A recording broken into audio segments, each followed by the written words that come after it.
ready to inlet, or put this around the peg head, so I did a test piece. I worked on the router here, got it set. I put in a spiral cutter bit there, as you can see. I made modifications to this StewMac guide and made it a little thin deal here. I really didn't like the way they had it made. I think they had I can't remember now, a roller bearing or something on there that, but it just, you can't get close to all these little tight curves and things. This lets me get in closer to the tight curves. It's just a piece of an aluminum that I put on there, kind of a pointed piece of aluminum. Anyway, I've done some testing on this block and I've got it set just almost perfect. When I say almost perfect, you can't get to perfect, I don't think. But anyway, it's set where it's just, a thousandth of an inch or maybe 2/1000 of an inch proud of the surface here, so you can scrape it down smooth. And it's probably 5 or so thousandths taller. And you definitely want it proud on both surfaces. You never want it to be inside the surfaces of your wood. Otherwise, you're going to have to sand your wood down a lot to come out to this, and that's not a good idea. So I think we're ready to cut. The reasoning behind the spiral cutter this time versus I have a 2-bladed carbide cutter that really takes the wood off very good. And the only problem with it, with only having 2 teeth, it grabs and knocks big chunks out sometimes. So when you get down to the final detail, knocking out a big chunk of your wood is not a good idea. So I'm putting the spiral cutter on here because it's a lot less aggressive, although it's a lot less aggressive, meaning that I have to do a lot more work to make it cut real well.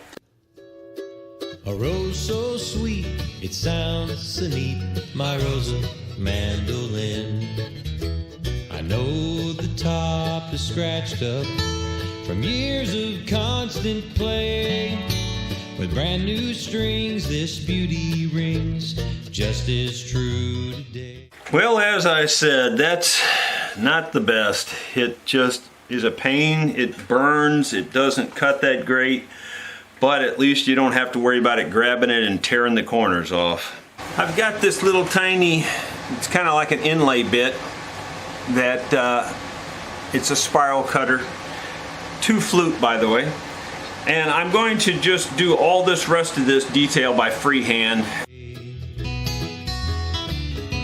Created by a master. That's pretty darn straight for routing it freehand. I think I'm going to make it just a hair bigger. Detail in his mind. A rose so sweet, it sounds so neat, my Rosa. Down here on this bottom edge, because this is cut on an angle, the guard holds you back further and you don't cut as deep on these bottom edges. So I have to go back through here and cut them by hand and push them back a little bit.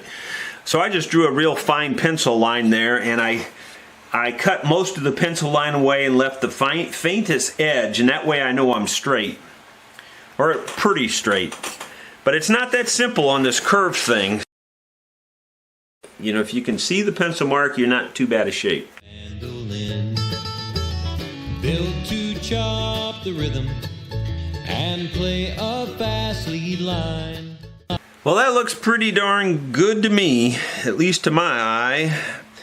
Oh, you can always tweak it a little bit and get it a little bit better here and there. And, as you get different angles on it, you see different things. But it's pretty darn close, really. Back up here, this still hasn't ended. I have to bring this back out and square it off to the peg head here. Square it off vertically, I should say. I think the best way for me to square this off is to put my little square on the flat fretboard area and just take my scalpel here and come straight down. With calloused hands created, one plain stroke at a time. Treasured now forever, wood and heart entwined. I wouldn't take $1,000,000 for my Rosa mandolin.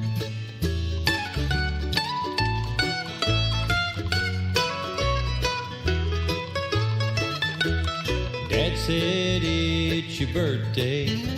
Let's watch a bluegrass show. We sat somewhere toward the front, the 6th or 7th row.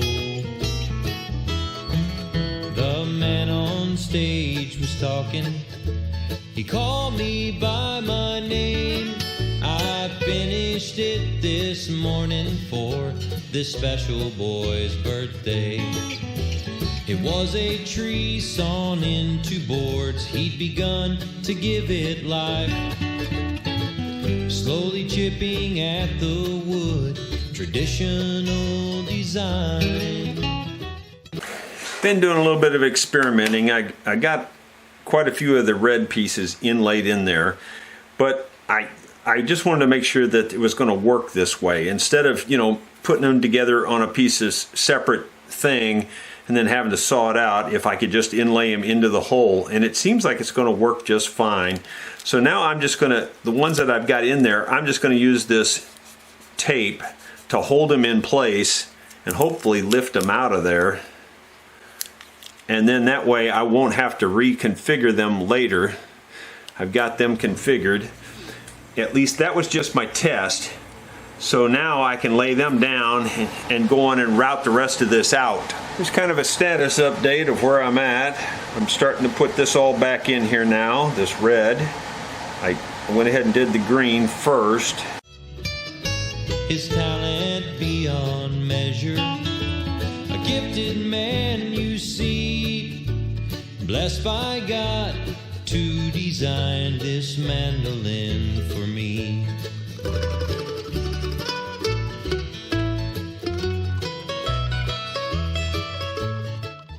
I couldn't be too much happier with that. That turned out pretty darn nice. And you can see I scratched a little detail into the leaves and things. When you get the lacquer over that, it makes that really pop. I'm pretty happy with that. I think that looks good, and especially considering that I want to keep this natural peghead look. I don't want to dye it, and it just, you can, if you get real close, you can sure see some fill around it, but boy, you have to be pretty close and you have to really be looking for it. It almost looks like it grew in there, not quite, but close. Well, that'll give you an idea of what she's going to look like once you get the shellac and stuff over that, the finish over it. It really makes it pop. But that looks pretty good, The Rosa is always the hardest thing to do because of all the detail, but that's pretty good. I may have to look into having these laser cut or something. That would be kind of nice. I have to be honest and tell you, I couldn't be much more pleased with the way this is turning out. I like the natural peg head. Everything about it's natural except for the plastic binding. Other than that, it's, all the wood and everything is all natural color. The body's looking really nice. That little flaw will probably just disappear. There's no hole there, it's just a darkening of the wood.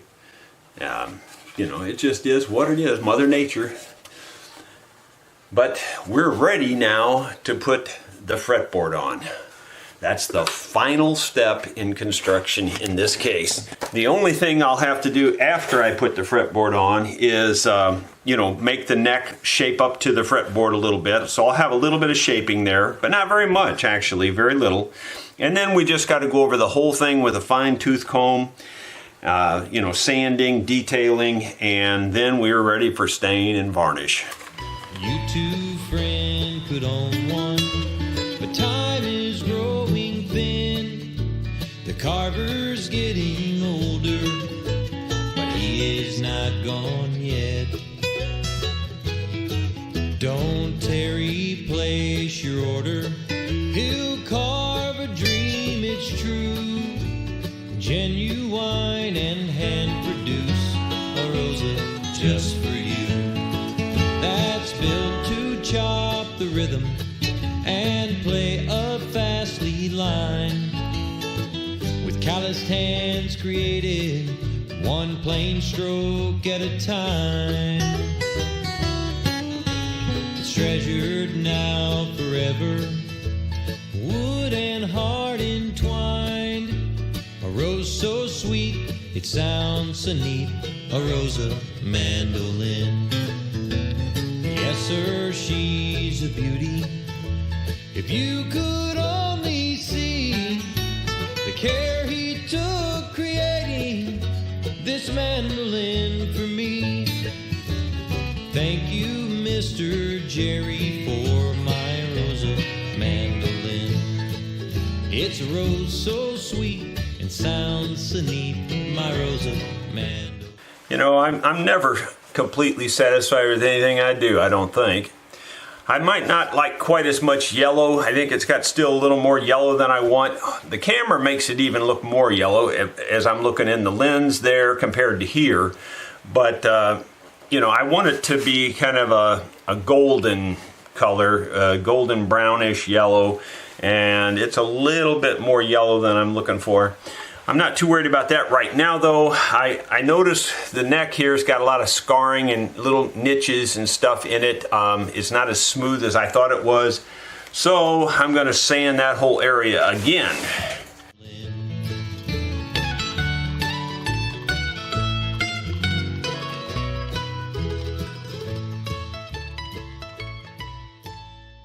Pretty darn happy with the way this is turning out. It's really looking nice. It's just the shellac on there right now. I've got some 320 wet or dry, and I have to use it dry because shellac reacts to water. So I'm just going to see what that does. I just would like to knock it down, level it off a little bit. It could be that I'm done. I might want to put another coat on it. I have a feeling this is going to be hard to sand because shellac does that to your sandpaper really bad. Not the dust, but those little particles. See, like the little particles don't come off, as you can see there.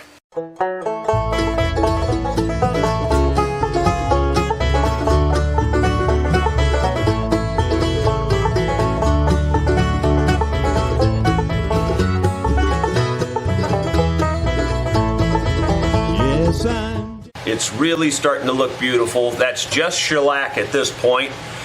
Now I'm just going to do a ton of sanding and level this shellac out as much as I can without sanding through it. And then I believe we're ready to apply the oil varnish. Once again, the camera crew was failing on their job. They didn't turn the camera on. I'm tired of dealing with this varnish issue. I have been working on this varnish for over a week now. I think I've got it drying adequately with the Japan dryer, but as a test, I'm only going to do the front peg head of the mandolin right now. And you might say, well, as a test, that's not the best place to test. But in a way it is, because there's no dyes on this. This is all natural color. If it doesn't work and I have to sand it all the way off, I'm just sanding it back down to natural color. So everywhere else, if I experiment, I'm sanding through dye, which can be really a mess to fix. Jealous, jealous, I think I'm losing my mind. I think about you, I begin to doubt you. I'm jealous all of the time. Jealousy go through the window. Stay out of my foolish heart. If this is love, I don't need you. Tearing my dreams. I gotta tell you, I don't think you could put a prettier finish on an instrument. That is just gorgeous. Holy mackerel. I gotta tell you, it's taken my breath away. I've never been able to get a finish that looked like that on an instrument before. Oh my gosh, I hope it dries nice. So I'm going to hang it up in the other room and put some light on it and take a look at it real close. But as far as I can tell, it's looking really good. The mandolin has been hanging drying with UV lights on it for several days. It feels pretty dry to the touch, but I gotta be honest, it does still kind of feel, I wouldn't call it sticky, but kind of, I don't know, when you rub your hand across it, it wants to hang there. But I don't really think there's any problem at this point. I think we can sand it. I'm gonna use this linseed oil as a lubricant, so I'm gonna put a little bit on the back here.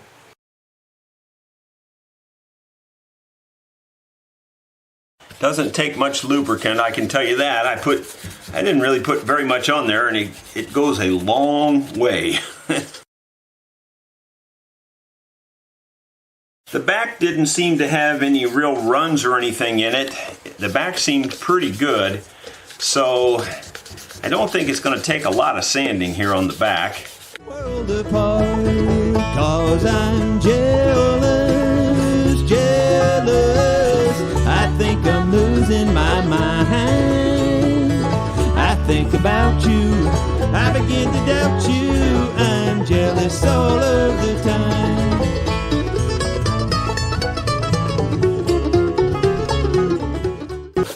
The finish doesn't seem to be building up on my sandpaper, which is very nice because that's a real pain. Slows down the sanding a lot. I'm throwing in the towel on my varnish. It's just not dry enough to suit me. I mean, it's dry to handle, but it still feels a little bit like saran wrap, and the longer you hold it, the more it feels that way. It kind of sticks to you. It's dry enough, it's not really leaving imprints, but it's just not comfortable. So I'm going to try one last ditched effort before I have to strip this all off and start over. And that is, I'm taking very fine steel wool and I'm roughing up the surface, or just dulling the surface like this. And I'm going to put true oil varnish over this and see if that will make it dry. I don't know if it will, or if it's just going to be a total flop or what.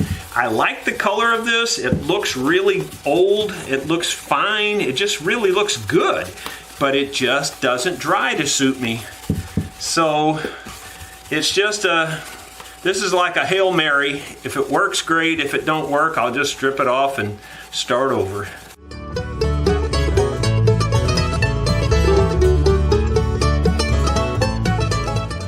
Well, I've got the true oil here, and we're going to put it on and see if it does anything. I'm a little leery about doing it, but on the other hand, this might just save the day.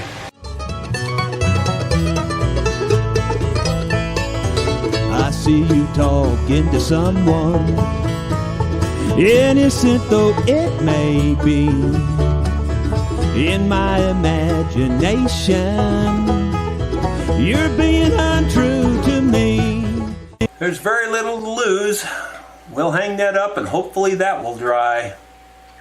You never know. I'm really, really proud to tell you that true oil did seem to dry the finish up. Wow, it feels dry now compared to the dampness the stickiness, I should say, that I was feeling before. There is after just 24 hours, there's just no stickiness there. It just feels so much better. But just to be safe, and I think it needs it anyway, I'm going to put another coat of the true oil on here. But of course, I have to clean it all up with the steel wool first. And I'm jealous, jealous. I think I'm losing my mind.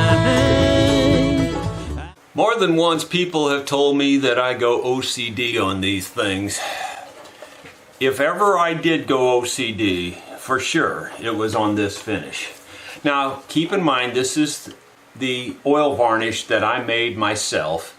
I put that on first.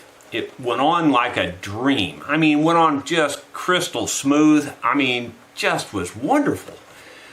But it wouldn't dry. Even though it dried on my test pieces. You know, I had tested it and it dried perfectly on the test pieces. But it never dried on the instrument. Now, I don't know why that is other than just the Rosa luck. Well, I coated it with the true oil varnish and that worked pretty well. And as a matter of fact, it seemed like it just dried the finish up almost well, it did overnight. Literally dry the finish up overnight. And I put on a couple of coats of that thinking that would be plenty. Let it set for a few days. Completely felt dry, didn't feel like it was tacky, sticky at all. So then I started trying to buff that out and I buffed right through it almost instantly. So that true oil varnish, and I've learned that on the other Massachusetts mandolin that I'm building, goes on really thin. And even though it looks like it's going on thick, it's going on very thin, and you can sand through it in a heartbeat. And I've done it on the Massachusetts mandolin as well, even after 6 or 7 coats. Oh, it's just been driving me crazy. Well, I feel like I've got enough on here now to try to buff it out again. I hope it works. I am so over this. I can't even tell you. Or maybe it's just because I know what I'm going to get with the nitrocellulose lacquer. But in hindsight, that was actually easier than this is. And that's what I was hoping, was that this would be far easier and even have a better sound. Now, I still think it's going to have a better sound. But, oh my gosh, has it been a pain to put on. So now I got to clean up everything. I've got a lot of stuff on top of the binding here that I want to clean up, and clean up this whole fretboard, and then I'm going to try to buff this out and see what it looks like. I just don't know if I'm going to be successful or not. My vote is still out on it. I think about you, I begin to doubt you, I'm jealous all of the time. Finally, we are down to the end of the build on this auction mandolin. It is really very, very nice. I would give myself an A+ on the mandolin, with the exception of the finish. I could only give myself a B+ on the actual finish, and I'll show you why later. There are some little minor flaws in the finish. So I just want everybody to know that before we go to bidding on this thing. But otherwise, it's like as good as it gets. And I am almost already convinced the sound is going to be that way as well. But we'll see on the sound. We don't know that yet. I'm getting ready to cut the nut here. I've got it marked off already. I start off with my fret saw when I do it.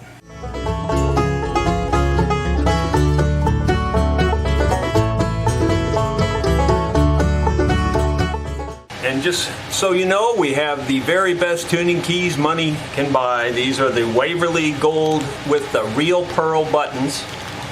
So these are as good as it gets. I got all the hardware installed. I've got the bridge feet fitted up. I've got the saddle slot cut. I've got some rough slots cut in the nut. So that means we are ready to put the strings on this baby.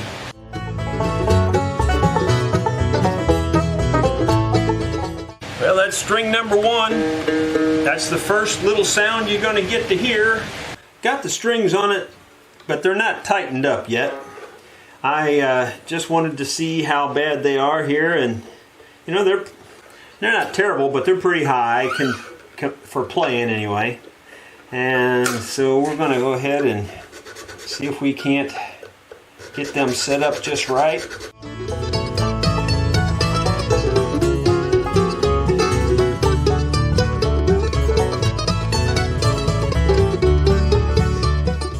Well, I've got the action pretty close. It might be a little low on the bridge end of things. In fact, I know it's a little low on the bridge end of things, but that'll make it play easy if it doesn't buzz.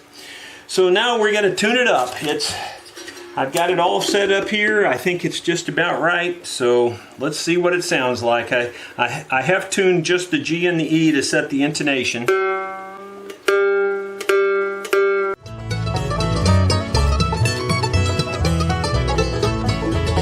Yes, I'm jealous. Sounds like a mandolin. Let's see. We'll get it down here and tune it up. Do the fine detail tuning here.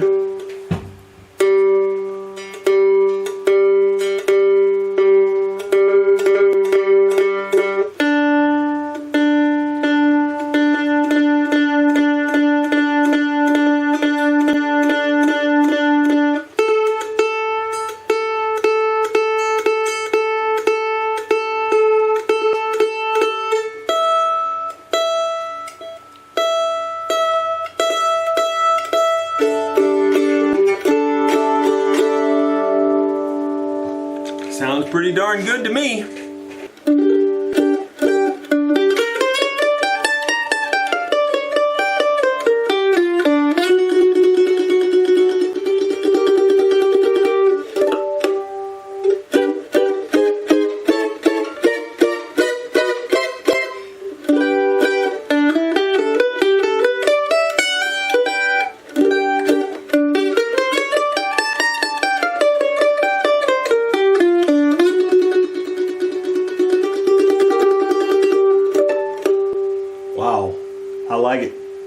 Yeah, it's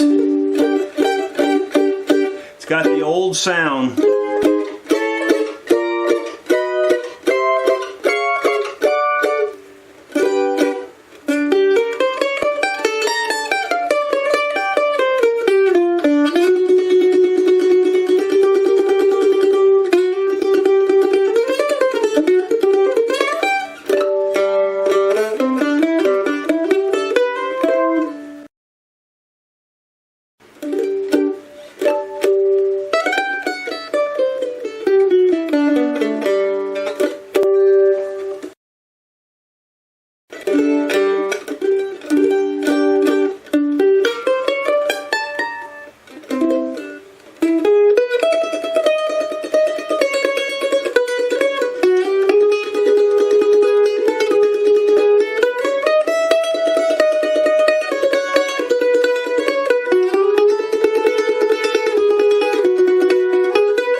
Not bad for a first picking session there. Have to tune it back up. I'm sure it's stretched, and I'm sure the strings have stretched already. It's bound to happen.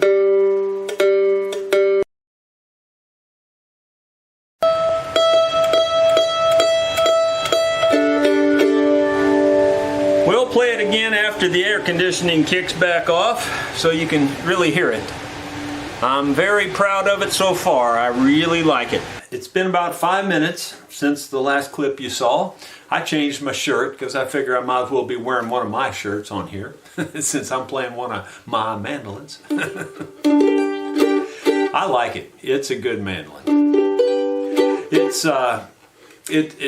It's really satisfying because you put all that hard work into it and you don't know what they're going to sound like, and I am so pleased with the consistency I'm getting. I mean, like, the consistency is like every time they all sound just alike, you know.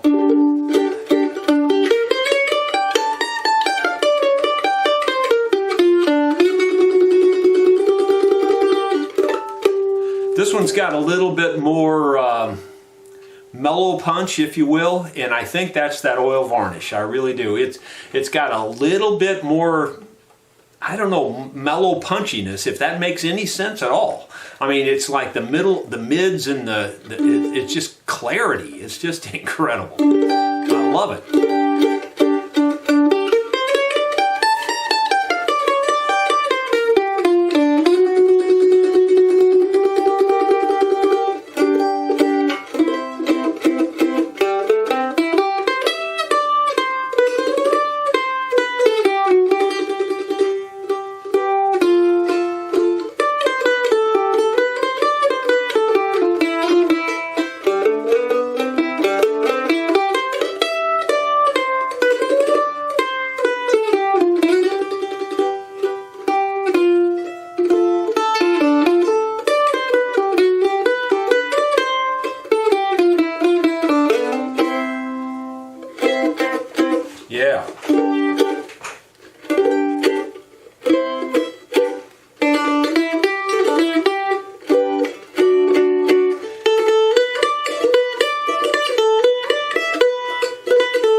teeny tiny bit of buzzing going on there, and I'm pretty sure that's just due to how low I've got the action. I mean, I've really got it low. That's a 40 thousandths pick, and we're back there at the 12th fret. So when you can get one to hold a 40 thousandths pick at the 12th fret, you got low action. Just look how thin that pick is. I mean, it's not very thick when you get down to it.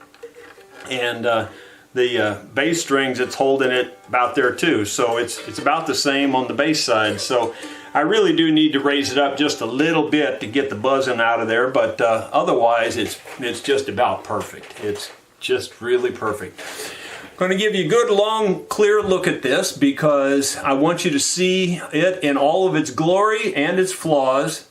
I'm going to tell you that the finish is a B+. The mandolin itself, I'd give it an A+ straight up and straight away in terms of sound and build quality and all of that. I'd just give it a flat A+. I'm not kidding, and I don't mean to brag on my own stuff. But now the finish, on the other hand, I'd only give it about a B or a B+. And the reason is, it was the first time I've done this oil varnish. I didn't get it as smooth and as pretty as I wanted it, and I've sanded through it in a place or two, and right there you can see a little dark spot. So I mean, I'm just trying to point it out to you so that when you bid on this, you know what you're bidding on. I don't want anybody coming back to me going, well, I don't like the finish. Well, I'm showing you there's problems with the finish. If you're looking for a showroom quality finish, this is not the mandolin. But if you're looking for a really good mandolin, this is the mandolin. I'm telling you, this is a good mandolin. It's got a little bit of a problem area right in here where I sanded through a little bit. Well, let me just back up and tell you. The first thing I did was I coated it with shellac to seal it. Then I put the oil varnish on it that I made myself. And for whatever reason, that oil varnish wouldn't dry. So I was about ready to scrape it off and start over, and then I thought, what if I put the true oil varnish on here? I wonder if that would work, and because that stuff dries pretty fast. So I put that over the top of it, and that dried really well. But in one or two places, like right in here, I did sand through it just a tiny little bit, and you can kind of see the difference in the varnish there. But other than that, it's, that's about it. So other than this little spot here and that little spot there, the finish is pretty darn good, really. That's about it, I think. When you look at it in the right light, you can kind of see a little bit of, ripply roughness or whatever you want to call it. It's not perfect. I mean, I'm just telling you straight up and down, it's not perfect. So you should know that before you bid on it. But in terms of sound quality, baby, this mandolin, I can already tell you for sure, it's got it. So here's a good look at the front there, real nice slow look at the front. Move up to there's that tail piece, and up to the scroll area there, so you know what you're bidding on. There's the fretboard. Show you the tail of the fretboard there. This is a flat fretboard, by the way, and it's got the standard size mandolin frets. Now here's what I'm really proud of. I really think that rose and peg head just turned out beautiful. I hope it shows up really well there on camera. I just love the way that looks. It just turned out really nice. That rose is really pretty.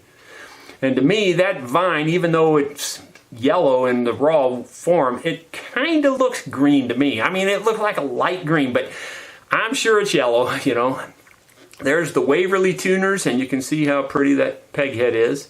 The other thing I really like about this mandolin is that neck. You can see how the design goes straight across. Jealous, I think I'm losing my mind. There's the rose carving in the back. Well, I got interrupted. My wife has been gone for about 4 days.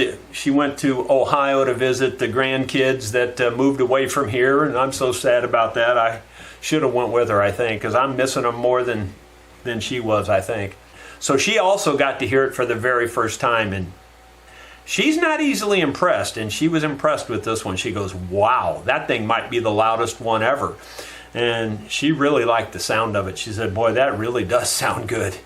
So if she says that, that's pretty much a black and white endorsement right there. I'm going to go ahead and put the label in here. It's got 46I37M. That's the 46th instrument I built from scratch. There's 37th mandolin. And today's date is September 9th, 2019. So pretty much all nines there. I'm just going to use some liquid hide glue and put it on the label. I think about you, I begin to doubt you, I'm jealous all of the time. I realize that the fact that I'm auctioning this off, the fact that I built it, the fact that I'm the one to benefit from the sale price, etc. and so forth, obviously I'm going to talk it up as much as possible. I mean, that just stands to reason. However, I also feel like you guys know me well enough to know that I tell it like it is. You know, I try to explain everything, all the flaws, the finish flaws, all those kinds of things. I forgot to mention, when I was putting the peg head on it, this ferrule here, I believe, yeah, if you look real close, there's a little tiny crack in the finish there. There, I think you can see it. It just, one of those deals, and I'm not going to fix it. That's just the way it's going to come to you, you know. I did fix it. I mean, I put super glue in there and put it back down, so it's not going to go anywhere. It's not going to, but you can see it a little bit, but you got to be looking for it. I mean, it's pretty tiny, but I'm pointing out all the goods, all the bads, so that you know what you're getting. I'm really proud of it overall. I can say anything, right? So, you know, you just take it with a grain of salt if you don't trust me. I'm telling you straight up and down, this is a special mandolin. This is a good mandolin. It's a good sounding mandolin. It's got the clarity and the punch. I'd go anywhere and put it up against any mandolin anywhere. And I guarantee you, this is not going to be put to shame by anybody, by any mandolin anywhere. This mandolin will stand up against anybody's mandolin anywhere, including the grandfather of this mandolin, which was that Lloyd lower, that 24 lower I took apart, which was a killer mandolin. Don't get me wrong, I'm not knocking that mandolin at all. It was a killer mandolin. But considering this thing is only a couple hours old, I know what potential this thing has. Oh my gosh. I'm telling you straight up and down, this is a great mandolin. Whatever the price it sells for, it's a great mandolin. You're not going to get screwed regardless. Yeah, the finish is a little weak in places, but it's the first time I tried this homemade oil varnish capped with the true oil varnish is what I capped it with. I'm actually tempted to just forget the auction and keep it. Let me tune it back up. Let's see here. I haven't tuned it in. I got interrupted and then I got a phone call, and so it's been sitting. It's probably lost a little tune again.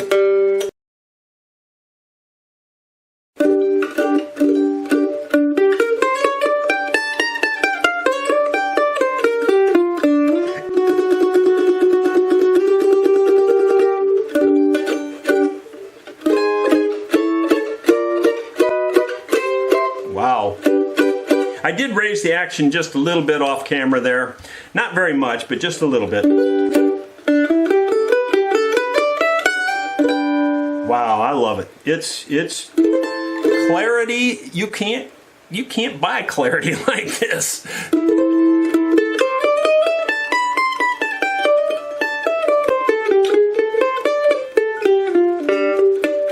That really hard back that also helps it too, because the back was crazy hard on this thing.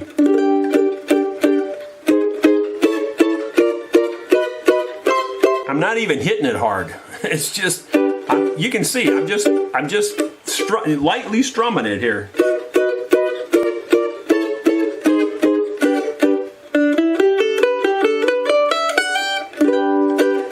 I love it. I flat love it. I know you can take it with a grain of salt, but I'm telling you straight up and down, and I think you guys know me well enough by now that I would tell you the truth. You know, if it was sounded just like all the rest of them, equal and everything, I just say so, but it's really a very fine mandolin. It's definitely in the top 2 or 3 that I've built. There's no question about it.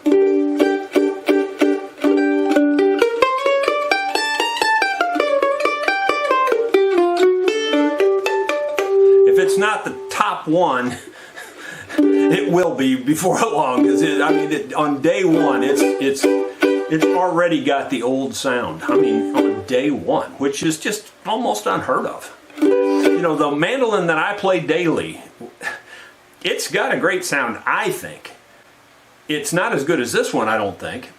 But on day one, the gal that's in our band, Beverly, she said, well, it's a nice mandolin, but it's not nearly as loud as your other mandolins. Well, now she's always telling me to turn it down because it's really loud now after it dried out. You know, it takes a while for that finish to dry. And on day one, my wife said, this may already be the loudest mandolin I've ever built. This is day one. It's a loud, clear mandolin. Golly. Well, let's just play a little tune here. I'll sing this one for you.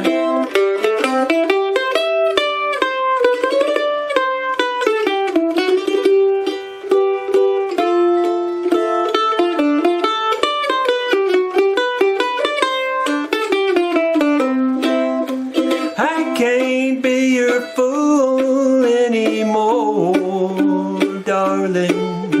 It's just not right to treat my heart this way.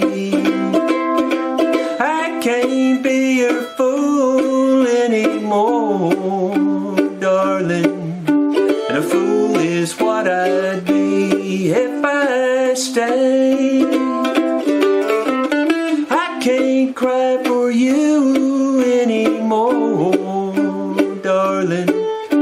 It's just not right to treat my eyes this way.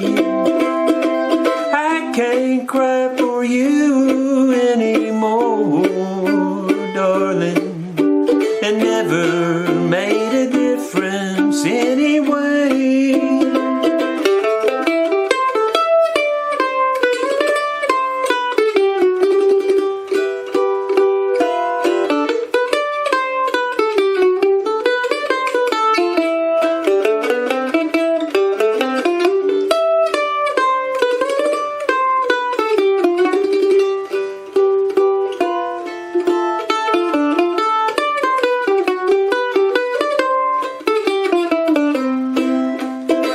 Can't stand the blues anymore, darling. It's just not right to treat my mind this way. I can't stand the blues anymore, darling. I got to put an end to yesterday. I can't be your fool anymore, darling. It's just not right to treat my mind this way. I can't be your fool anymore, darling. And a fool is what I'd be if I stay.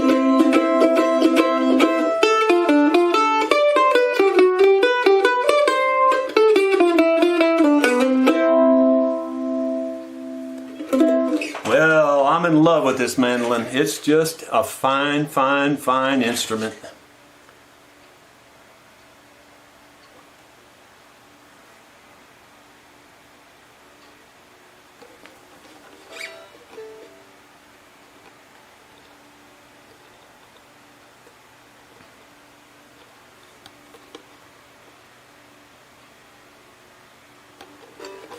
Well, that's what you're bidding on, ladies and gentlemen.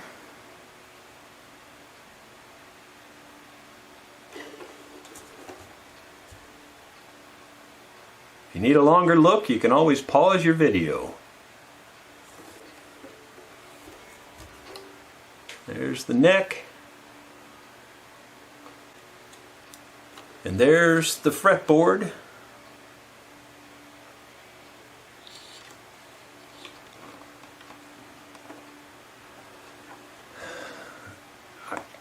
You will not be disappointed if you buy this.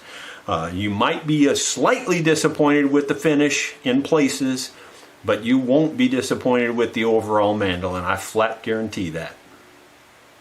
And by the way, because of this being an experimental finish, I just want to let you know, as long as I'm able to take care of it, and that may not be that much longer, who knows, but as long as I'm physically able, it's totally guaranteed. So if anything goes wrong with it, the finish or anything like that, or anything else goes wrong with it, I'll be glad to fix it free of charge to you. I also should tell everybody, this does not have a truss rod in it. I've built about 15 or so mandolins without truss rods, and not a single one of them has ever come back with a problem. And some of those are 30-some years old. So this one is just as straight as a string, and I expect it'll always be as straight as a string. That lamination and the fact that I turned that grain the right way on the neck, it can't hardly go anywhere. It really can't. But again, if anything would happen like that and you need some sort of adjustment or whatever, I'd be glad to fix it, no problem at all. Of course, routine maintenance, you wear the frets out, well, that's a little different story. I may have to charge you for that, but if you send it back to me. But of course, anyone could refret it. So anyway, there you go. I promise you, this is a killer mandolin. Just thought I'd add something here. I've only put this special label in one other mandolin. It was the second mandolin I built, which in my opinion was the loudest mandolin I ever built up to maybe now. This mandolin is loud. There's no question about it. I am going to put this label in this mandolin. It's only the second mandolin I put this label in. Let you read it there.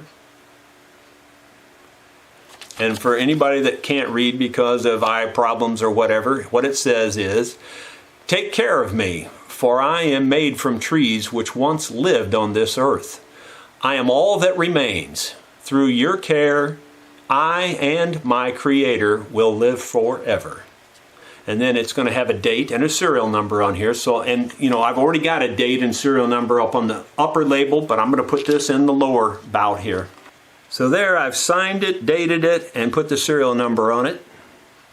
Well, it's the next day, September 10th. So the mandolin has sat overnight, all strung up. I tested it out this morning, and it only dropped about a half a note, which is kind of normal, even for a regular instrument, let alone a brand new one, But it occurred to me that I haven't mentioned what case you will get with the mandolin. And I thought about it long and hard. I was going to order a case in, and I could have done that, and the money is not the issue at all. But I got to thinking, I've got a case here that I never use anymore. It was a case I used for quite a few years. And so you think, well, it's a used case? Well, it's kind of a special used case because it's a road case. It's a very nice case. It's not fancy, so don't get any ideas about being a fancy case. It's just a foam-filled inside case, but it's got the rugged build of a road case on the outside. So here's what it looks like. So you can see it's a aluminum extrusion type case. It's got the big butterfly latches on it. A real sturdy handle. It's a plastic handle, but it looks like leather. And it's all pop riveted together, steel corners, rubber feet on the bottom, a piano hinge. It's a really nice case. If you're not familiar with this type of latch, you just turn it counterclockwise like that, and then just fold it down, and then the lid lifts up, and there you go. And it's foam filled on the inside. It's got plenty of room up here for papers and strings and things, and even a tuner or whatever. And you might want to wrap them in a rag or something like that if you're going to leave it in there loose. You could also build this foam compartment in a little better with some other foam if you wanted to make it fit a particular tuner or something like that. And anyway, the foam is cut to fit the mandolin exactly, so once you put it in there, it ain't going nowhere. It doesn't move at all. You can see it's there to stay. I have a double mandolin case like this that I still use whenever I play gigs or something where I might need a backup mandolin. And that double case, you may have heard the story where a car ran over it with 2 mandolins in it, and it only cracked one of the mandolins. Now, it did crack it in 7 places, but it didn't bust it, and I could still play it. And I played it even after that for a number of years before I fixed it. So, you know, they're good, sturdy cases. If I was building this case today and selling it, it would be in the $350 to $400 range. So, you know, it's got a few little minor scratches, but I cleaned it up with some steel wool so it looks nice and bright again. And, you know, it's not pristine, but on the other hand, it's a pretty darn nice case. So you'd be hard pressed to get a better case in terms of protection. You could certainly get a better case in terms of appearance, if that's what you're going for. It's not real heavy, but it is probably heavier than your standard little mandolin case for sure, but it's not crazy heavy. So if you're a serious musician and really doing a lot of gigging, well, you can't hardly do better than this case right here, I don't think. I will point out one more thing.